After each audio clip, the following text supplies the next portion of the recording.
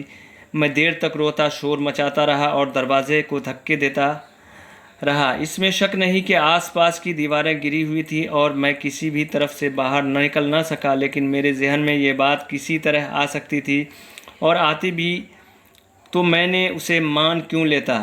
جس دروازے سے مجھے مسجد میں داخل کیا گیا، نکلنے کے لیے میں اس کے بجائے کوئی اور دروازہ کھولتا۔ میں بتا چکا ہوں کہ میرا ذہن ایک طرفہ تھا۔ قاعدہ کی بات یہ ہے، اور بیوقوف سے زیادہ قاعدہ کا پابند کون ہو سکتا ہے۔ جس راستے سے داخل ہوں اس راستے سے نکلیں۔ اگر وہ راستہ بند ہے تو قصور اس راستے کا ہے، اسے کھلنا چاہیے، اور میں یہی کوشش بھی کر رہا تھا۔ کچھ جوان بوڑھے اس طرف سے گزرے اور انہوں نے مجھے بتایا کہ ہر طرف سے دیواریں گری ہوئی ہیں، جدھر سے چاہوں نکل جاؤں، لیکن میری لڑائی تو دروازے سے تھی۔ میں ان سے صلح کی بات کیسے کرتا اور کیوں کرتا۔ تھوڑی دیر بعد میری ہی عمر کا ایک لڑکا بھی آیا۔ اس نے وہی بات بتائی جو اوروں نے بتائی۔ اس کی عمر اور گستاخی دیکھ کر میں نے اس پر ایک ڈھیلا پھینکا، جس کا اس نے قہقہے سے جواب دیا۔ میں آپے سے باہر ہو گیا، ساتھ ہی ساتھ لڑکے نے نمٹنے کے لیے مسجد سے بھی باہر ہو گیا، لیکن لڑکا بھاگ گیا اور میں پھر مسجد کے اندر دروازے سے جا لگا۔ کافی دیر بعد فضلو نے دروازہ کھولا اور میں باہر گیا اور پیدل واپس آ گیا، اور فضلو کہنے پر بھی نہ تو اس کی گود میں گیا اور نہ اس کی انگلی پکڑی۔ میں اپنی ہر بیوقوفی پر مسجد میں قید کیا جاتا۔ سیار کبھی نظر نہ آیا، البتہ مجھے فضلو سے نفرت ہو گئی، اور اس پر خدا کا شکر کیا کرتا کہ اس نے میرے لیے مسجد کو سیار بنا دیا، فضلو کو نہیں۔ میں اس کی بھی دعا مانگا کرتا تھا کہ خدا وہ دن نہ لائے جب میں فضلو کو اپنی پیٹھ پر بٹھا کر مسجد میں قید کراؤں۔ جب تک میں مسجد میں قید رہا، میرے دل میں اس کتاب کے بارے میں طرح طرح کے خیالات پیدا ہوتے رہے۔ مثلاً یہ کہ میں نے کتاب ضرور پھاڑ دی، لیکن وہ چھٹی کیوں، اور پھٹ بھی گئی تو جڑ کیوں نہ گئی۔ پھٹ جانے سے اس کا کیا فائدہ ہوا، اور جڑ جاتی تو اس کا کیا بگڑ جاتا۔ یہ سارے لوگ میرے پیچھے تو ڈنڈا لیے پھرتے اور ایک آدھ مار بھی دیتے، لیکن کتاب کو کچھ نہیں کہتے۔ مجھے مٹی اور فضلو کو چغلی کھانے کا بڑا شوق تھا۔ مٹی کھانے سے بڑا مزہ آتا۔ یہ مزہ فضلو کی چغلی کھانے سے کرکرا ہو جاتا تھا۔ کبھی کبھی مٹی بھی کرکری ہوئی تھی۔ مٹی کھانے پر والد صاحب نے ایک دن میرے دونوں کان پکڑ کر مجھے اتنا اونچا کر دیا جتنا میں اب ہوں۔ میرے لیے یہ تجربہ بالکل نیا تھا اور تکلیف دہ بھی، خاص طور پر ایسی حالت جب میں مٹی منہ میں ہوں، زبان باہر ہوں۔ والدہ نے دوڑ کر مجھے زمین پر آنے سے پہلے ہی سنبھال لیا۔ میں نے اس وقت خیال کیا کہ جب اپنا کان دوسرے کے ہاتھ میں اور پاؤں ہوا میں، تو ماں کی گود سب سے اچھی چیز ہوتی ہے۔ اب میں نے فضلو سے بدلہ لینے کی ٹھانی۔ میں جانتا تھا کہ کتنا ہی چھپ کر کوئی بات کیوں نہ کروں، فضلو کو ضرور خبر ہو جائے گی۔ عجیب طرح کی فکر تھی، فضلو کا ڈر، بدلہ لینے کی دھن، مٹی کھانے کی چاٹ، یہ تین بلائیں ایک طرف اور دوسری طرف ایک میں بے وقوف۔ میں سوچتا رہا